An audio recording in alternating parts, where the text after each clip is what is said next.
अंदलीब साहब, यकीनी तौर पर क्योंकि डिमांड हुकूमत की है या ख्वाहिश हुकूमत की है कि इलेक्शन कमीशन पूरा का पूरा इस्तीफ़ा दे दे और एक नई तश्कील हो, क्योंकि सियासी जमातों को एतराज़ है, ख़ास तौर पर वो कहते हैं पाकिस्तान तहरीक इंसाफ सबसे बड़ी जमात है इस वक्त और तहरीक इंसाफ का एतबार खो चुका है या एतमाद खो चुका है इलेक्शन कमीशन, लिहाजा वो मुस्ताफ़ी हो जाए। मैं इस पर ज़रूर आपसे सवाल भी करना चाहूँगा क्योंकि इस पर सवाल बनता भी है, लेकिन ज़रा अपने व्यूअर्स की याद दहानी के लिए ज़्यादा दूर नहीं जाते। मैं सिर्फ एक वफाकी और हमारे मुल्क के चीफ एग्जीक्यूटिव जनाब इमरान खान का मौक़िफ़ सुनाता हूँ अभी महीने डेढ़ दो पहले का, कि उनका इस इलेक्शन कमीशन के हवाले से क्या मौक़िफ़ था। आज इलेक्शन कमीशन पे हमें एतमाद है क्योंकि ये जो इलेक्शन कमीशन है हमने चॉइस से, यानी हमारा भी इनपुट है, ऑपोजिशन और गवर्नमेंट के मिलके किया। अब आप अगर ये समझे कि हर इदारे के ही आप खिलाफ हैं, आप फौज के खिलाफ अपनी तकरीरें करते हैं, आप सुप्रीम कोर्ट के खिलाफ तकरीरें करते हैं, आप इलेक्शन कमीशन के खिलाफ तकरीरें करते हैं, तो कोई इदारा तो सलामत रहने दे मुल्क में।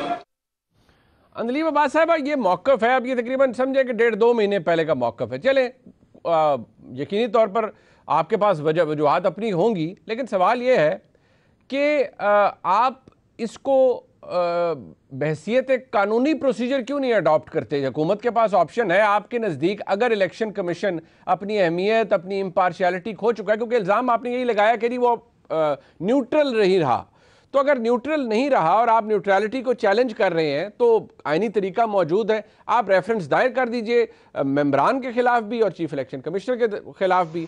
आप प्रेस कॉन्फ्रेंस करके क्या अचीव करना चाह रहे हैं? क्योंकि आप तो इदारों की मजबूती चाहते हैं, अब आप ही अपने ही एक आईनी इदारे के खिलाफ प्रेस कॉन्फ्रेंस में कर रहे हैं और डिमांड कर रहे हैं कि वो इस्तीफा दे दे। थोड़ी डिस्टॉर्टेड थी आवाज, लेकिन जो मुझे समझ आई जी, उसमें दो चीजें कि आप एक पॉइंट प्रूव करने की कोशिश कर रहे हैं कि अगर कल मैंने आपके प्रोग्राम को अच्छा कहा था और आपको कहा था कि आप अच्छा कंडक्ट कर रहे हैं जी, तो मैं अपने हर प्रोग्राम को अच्छा कहूंगी और अच्छा कंडक्ट करना फर्ज है। अगर मैंने किसी प्रोग्राम जो ठीक नहीं है और आप अच्छा कंडक्ट नहीं कर सके उसको क्रिटिसाइज नहीं किया और उसको मैंने अगर क्रिटिसाइज कर दिया है बाद में, तो इसका मतलब है कि मैंने तो बिल्कुल जिसको कहते हैं सारे कवायद तोड़ दिए, जमहूरियत खतरे में आ गई, इंतकामी कार्रवाई कर ली। ये तो नहीं होता ना। जो चीज जब बेहतर होती है, जो फैसला बेहतर होता है आप उसको बेहतर कहते हैं, जो फैसला बेहतर नहीं होता वो नहीं होना चाहिए। जहां तक इलेक्शन कमीशन का ताल्लुक है, एक बड़ा सिंपल सा, हम तो इसकी डिस्कशन कर रहे थे कि जो अभी सेनेट इलेक्शन हुए, क्या सेनेट इलेक्शन से सारी पाकिस्तान में 22 करोड़ अवाम ये कह सकते हैं कि जी ये सेनेट इलेक्शंस जो थे ये फ्री, फेयर और इसके अंदर करप्शन प्रैक्टिसेस जो थी वो नहीं हुई? 22 करोड़ अगर आपको कहते हैं कि हाँ बिल्कुल, तो बिल्कुल ठीक है। आप मुझे छोड़े, आप जिसको मर्जी पूछे, ऑपोजिशन को पूछ ले, आप किसी को भी पूछ ले, लोगों को एतराज है। और दूसरी बात मैं सबसे इंपॉर्टेंट कहना चाहती हूँ, आप ये देखिए कि एक कत्ल हुआ, कातिल कह रहे हैं हाँ जी मैंने किया, ठीक है, और वो उसको पकड़ने वाले इदारे हैं वो कह रहे हैं कोई बात नहीं, कोई ऐसे तो होता रहता है, ये तुम्हारे नीचे आई नहीं।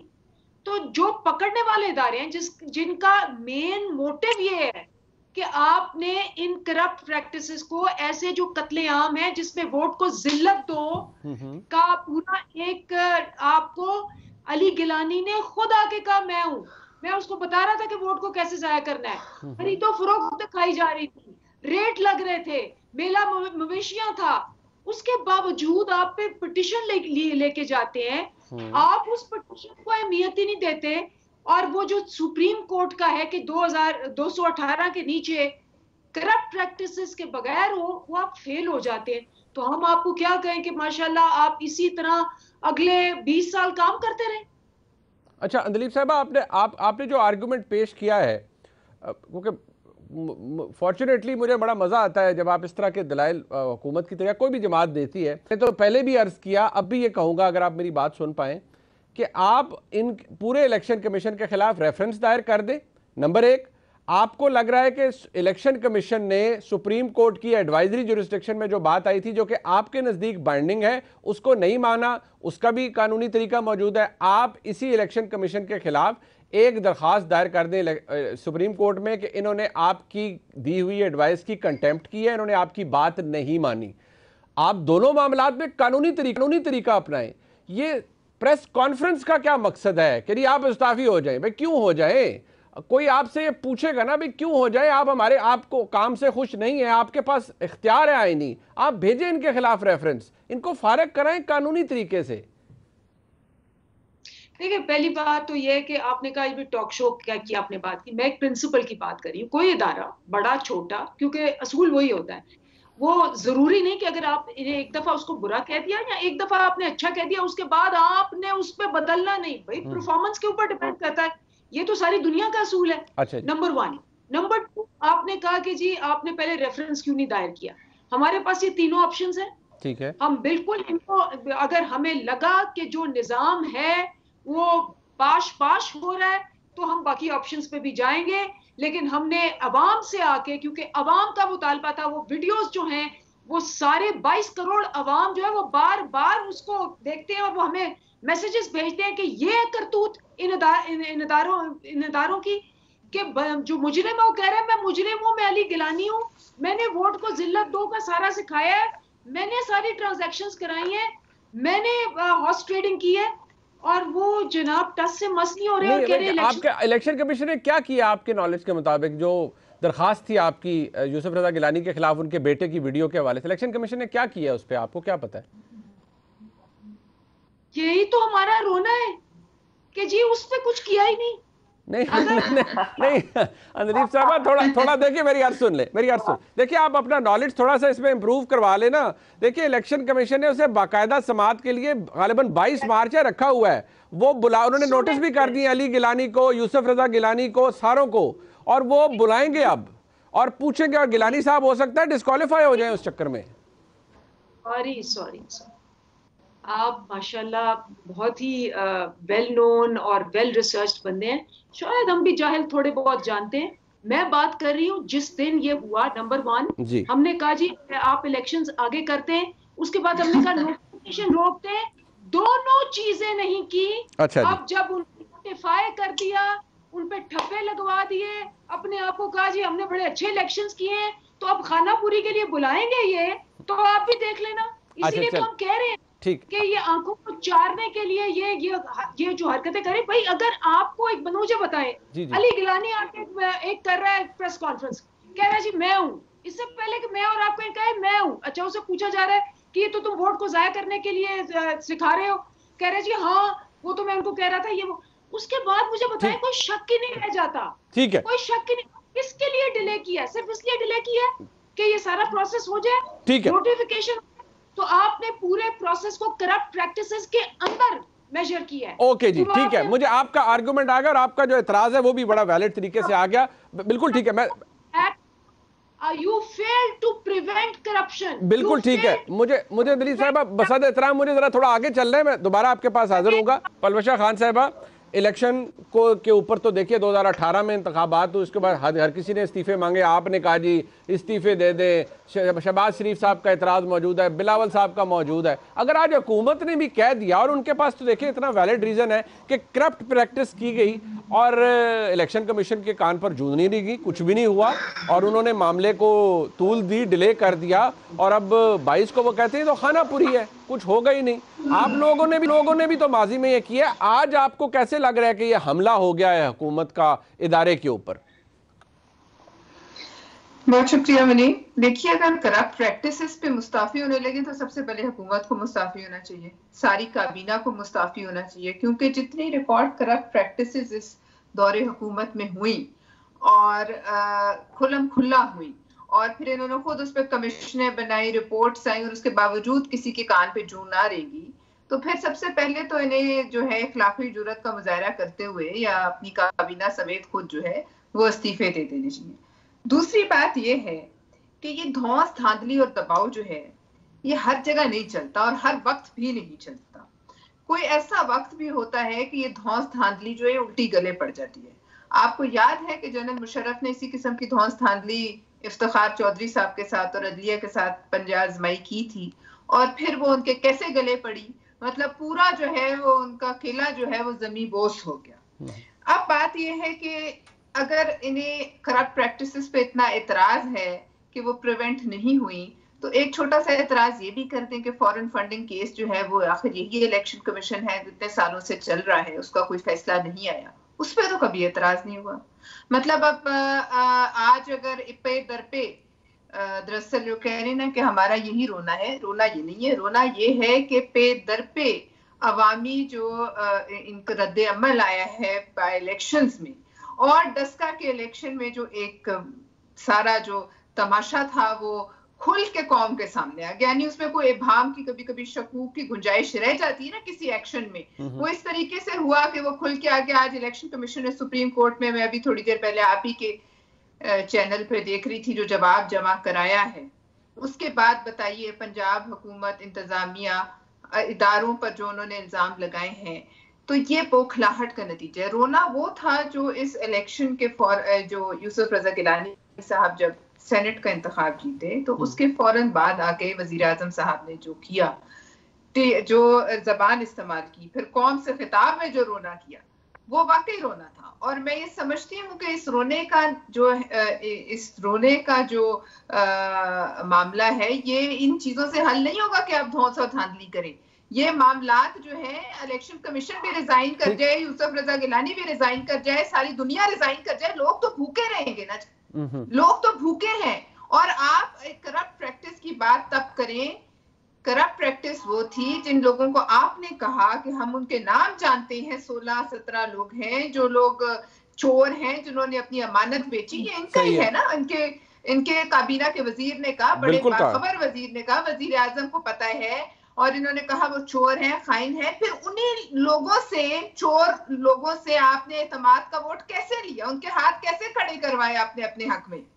वो तो हाथ उनके साथ लगे ही नहीं होने चाहिए। अगर ये रियासत मदीना है तो कटे होने चाहिए थे सीधे हाथ सबके। अच्छा, नहीं वो करवा के आपने वोट ले लिया। नहीं, वो ऐसे हुकूमत गिर जानी थी ना, फिर किस तरीके से कहते हैं ऐसे तरीके। देखिए भाषणबाजी जो है ये वहां का, ये लेक्चर जो है ना, ये उस वक्त होता है बिल्कुल करामत के जब आपके हाथ बिल्कुल साफ। मैंने आपके शो में पहले भी बहुत दफा कहा है कि पहला पत्थर ही वो उठाएगा जो रियासत मदीना का असूल है, जिसके अपने हाथ जो है वो पाक होंगे गुनाह। अच्छा, नहीं, वो हुकूमत कहती है हमारे पाक है ना, इसीलिए तो उन्होंने पत्थर उठाया है। जी, वो इनकी नजर में तो सब पाक है ना, इनकी नजर में वो 16 लोग इधर वोट दें तो ना पाक है, उधर वोट दें तो वो पाक है, अच्छा, इधर दें तो हराम है। ठीक है, मुझे जरा ठीक है, मैं बसत एहतराम है जरा, क्योंकि ठीक है आपका भी आर्गुमेंट आ गया, लेकिन अज़मा बुखारी साहब, आप पीडीएम के कैंडिडेट थे, यूसुफ रजा गिलानी साहब जब वो सेनेटर देखिए मुंतखब भी हुए, सब कुछ आप सब ने किया, देखिए फेयरनेस की बात तो ये है ना कि वहां पर भी वो अपने वोटों से तो नहीं,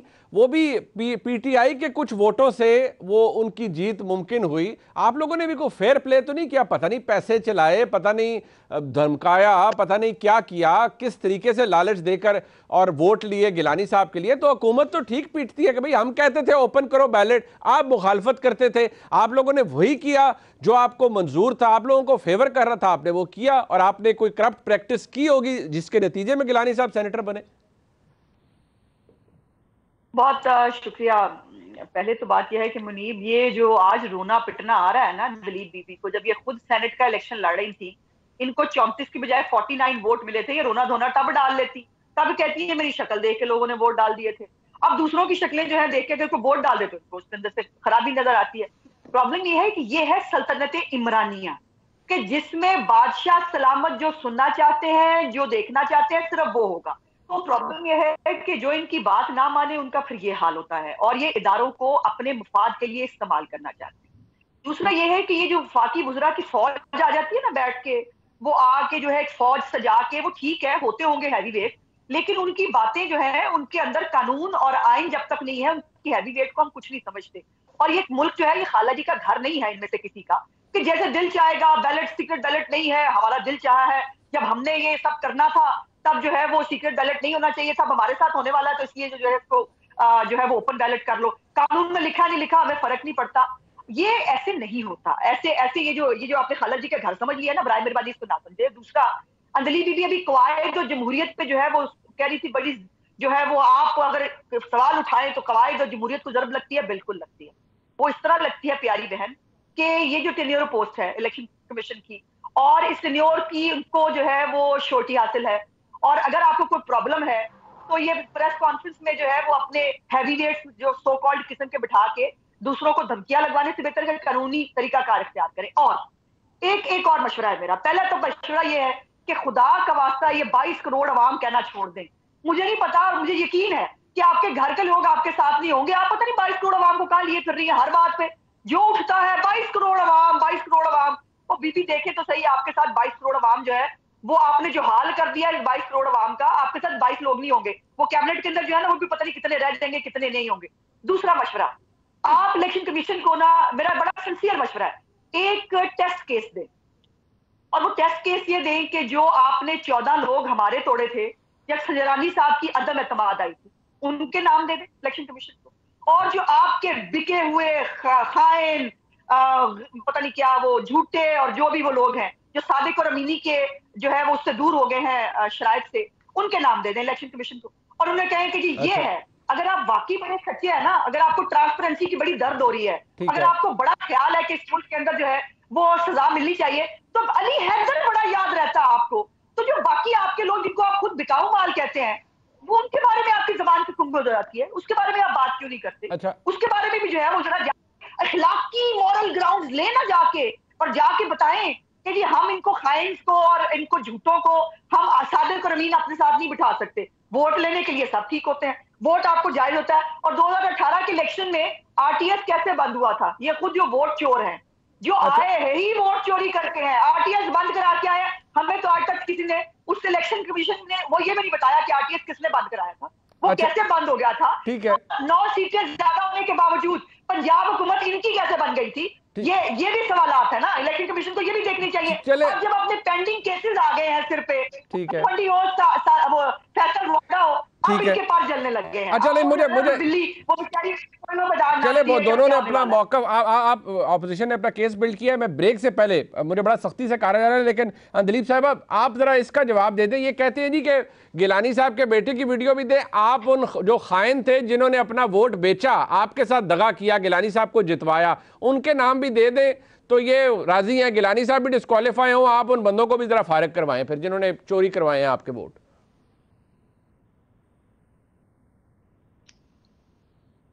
मुनीब, सबसे पहले तो ये सही कह रही हैं। मतलब आप सोचें कि लाहौर का मीनारे पाकिस्तान का जलसा और इनका जो वहाँ जिसको कहते हैं ना तौबा इस्तग़फ़ार मजाक उड़ाया है लाहौर के लोगों ने, जो इनकी बेइज्जती हुई है, जो धुतकारे गए हैं ये, उसके बाद इलेक्शन कमीशन के बाहर आए, सारी 11 जमातें मिलके 5000 बंदा ने इकट्ठा कर सकी और कहा कि इलेक्शन कमीशन रिजाइन करो, ये करो वो करो, एहतजाज किया। तो वहां बंदा नहीं इकट्ठा कर सके पूरे 11 जमातें। तो मुझे कह रही है कि जी आप 22 करोड़ ना किया करें, जिसने 4 दफा ऑपोजिशन में रहते हुए अकेली जमात ने 4 दफा मीनारे पाकिस्तान भरा है। वो बिलावल ठीक कहता है, बिलावल कहता है कि जी हम असेंबलियों के अंदर रहे तो अच्छी बात है। ये मरियम ने जो बेइज्जती पूरी पीडीएम की है लाहौर में, उसके बाद लॉन्ग मार्च और शॉर्ट मार्च और नो मार्च और यस मार्च और उसकी कोई वुक्कत ही नहीं रह जाती। तो इनकी औकात तो ये है कि जब तक के ये मौलाना के कंधों पे ना सवार हो, मौलाना के कंधों के ऊपर सवार ना हो, इनके पास 1000 बंदा इकट्ठा नहीं होता। सही है। मैं इनको 10 साल हो गए हैं, इनको मैं प्रोग्रामों में आके चैलेंज करती रही हूँ, आप मीनारे पाकिस्तान भर के दिखाएं, आप मीनारे पाकिस्तान भर के दिखाएं।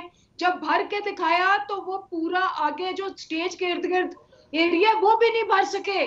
और ये फिर कहते हैं जी आप लोगों ने ड्रोन कैमरे यूं रखे और वो रखे। ये सारी बात जो है ये आपकी गुफ्तगू इतनी पुरअसर है कि पलवशा खान साहब ने तो सर पकड़ लिया है। वो मेरे ख्याल में इतना वो इन्फ्लुएंस में आ गई हैं आपकी। और मैंने कानों पे हाथ रख लिया। रखेंगे, सच सुनने की आदत ही थी, सारी उम्र उन्होंने झूठ बोला और झूठ सुना। उनकी जो लीडर है वो स्टार्ट हुई थी मेरी लंदन में, क्या पाकिस्तान में भी प्रॉपर्टी नहीं है, ठीक है ना। उसके बाद उनके भाई जो है हमशीरा, ये उनकी प्रॉपर्टी है। तो वो शुरू हो जाए, obviously it comes from the top. तो बिल्कुल सही कह रही है, सच तो कड़वा होता है, बिल्कुल सच पे तो सर पे और कानों पे हाथ रख